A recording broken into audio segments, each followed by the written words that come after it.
This episode of Techno Buffalo is brought to you by the National Highway Traffic Safety Administration. What's up, everyone? John Ranger from Techno Buffalo here, and welcome back, my friend, to another episode of Ask the Buffalo. This is a show where you can ask me any question you've gotten from the technology, and sometimes outside, but this week, it's all about tech.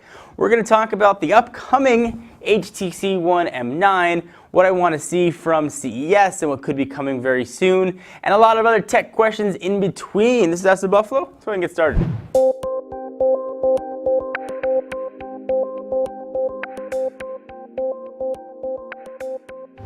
First question comes from Twitter at Person Singh asks at John4Lakers, what do you want to see during CES 2015? Well, what I want to see is big product announcements start coming back, but I doubt we're going to see that like the old days. I would like to see trends in the industry that are actually going to be relatively useful. We've seen trends like curved TVs that I still have yet to see utility behind. I'm hoping we're going to see things like battery technology is going to be showcased. Wireless charging technology is going to be showcased. Next generation of home connectivity will be showcased. Things like that are going to sort of dictate and sort of help us live our tech lives over the next 5 to 10 years. What I'd love to see come out of the show. Next one comes from @mixcal_g_ at John4Lakers. The new HTC HIMA specs being leaked. Does a 1080p screen resolution surprise you, or just for better battery life? So let me just recap here. The French blog Nowhere Else revealed that they're claiming are the specs for the upcoming HTC One M9, codenamed HIMA or HIMA. So the specs, according to them, and again, just rumors at this point, 5-inch 1080p screen, Snapdragon 810, 3 gigs of RAM, and Lollipop right out of the box. Most surprising, though, is that it could come early next month. So the difference, I guess the question is 1080p versus QHD. I know I'm in the minority here, but I've yet to see a QHD screen that looks better than a good 1080p screen. I know a lot of people disagree with me on that. So it's not surprising, but certainly there are two schools of thought. And again, I know I'm in the minority on that. If you're looking at sort of the next generation specs phone, I think anything that's got a Snapdragon 810 can be sort of qualified at this point as next gen. You want next gen specs from top to bottom, and that includes QHD. Whether or not I personally see utility behind it, consumers are going to want that in a device. And I can understand that if I was buying a phone that was going to last me another 12, 18, 24 months, I would probably want that QHD screen in there. So I think it's going to hamper it. We are hearing rumors that there might be a Prime version that'll presumably have all that kind of stuff crammed into it. We don't know what HTC is going to do with the camera. If ultra pixels are going to stick around, if they're going to go just for a 12, 14, 16 megapixel shooter built right in. So we don't know a lot of things about this device coming. Should have the next generation of Sense built in, of course, which is sitting on top of now Android Lollipop. So we should see more information, though, hopefully in the next couple weeks and couple months. Stop the questions real fast. Just to give an important notice, I'm not talking about phones or tablets here. I'm talking about your safety with New Year's coming up.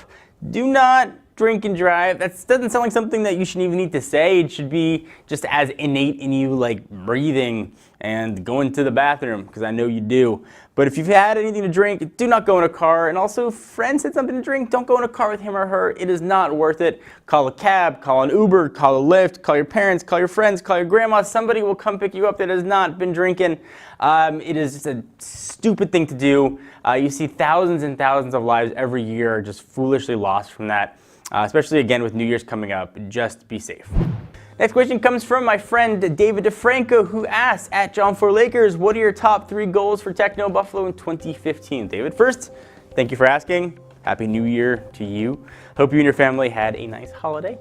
So I posted a video last week about the state of Techno Buffalo. If you haven't seen that video, check it out, put a link down below. I sort of give a very candid look about how our business is run, where revenue comes from, what we did right, and more importantly, I think what we did wrong in 2014. So I'd like to see a few things happen for Techno Buffalo. First, I can see our growth continue. From the video side, we see a subscriber growth of around 500 per day. My goal is to get that to 700 subscriber growth per day. This brings in new people. YouTube being the second largest search engine in the world, the more people that come to YouTube, the more people that go to technobuffalo.com. So that is sort of goal number 1. We've increased our traffic on technobuffalo.com by about 150% each year since we existed. That number gets harder and harder to hit as the numbers get larger and larger. So I'd still like us to see 100% growth in 2015 versus 2014. I'd also like to see us branch out our coverage a little bit more. We've done some sort of entertainment coverage as far as how that overlaps with the tech world, primarily in the comic book realm. It's like the sort of, I know it's kind of strange just how comic books and tech overlap. Sort of geek culture, I would say. I'd like to see sort of some more coverage, growth from that standpoint. I'd like to be able to hire more people, so be able to sort of have the revenue to do that. over the next 12 months are sort of my goal. Thank you for asking. Next one comes from at Zatara214 at John4Lakers. Do you think there's a market for high-end Chromebooks like the Pixel? The very simple answer to that question is no. There's a very finite amount of consumers that I think are looking to purchase a Chromebook upwards of $1,200. I do not think that's going to be a mass market appeal. You can buy many tablets that can do very similar things for much less. I think where Chromebooks are going to find their niche, where they are finding their niche, is in the lower cost market. Maybe that $200 to $400, possibly $600 at a max realm, where you can get access or the great service that Chromebooks can offer without having to pay a lot of money. A lot of people are trying to use them now as laptop replacements, so I can see why the thought that them getting more expensive might be there. But they're still missing core features of a mainstay OS like Windows or like OS X. That I think a lot of people would need to justify spending that money. So nice screen aside, the Pixel definitely had a gorgeous screen. I do not see that getting any sort of mainstream penetration anytime soon. Thank you guys for watching. Hope you enjoyed. We're going to take a hiatus from Massive Buffalo for next week because we're going to be at CES covering all kinds of technology. So of course, check us out for all that coverage coming up soon. Until next time, I'm John Rettinger from Techno Buffalo. See you guys next video.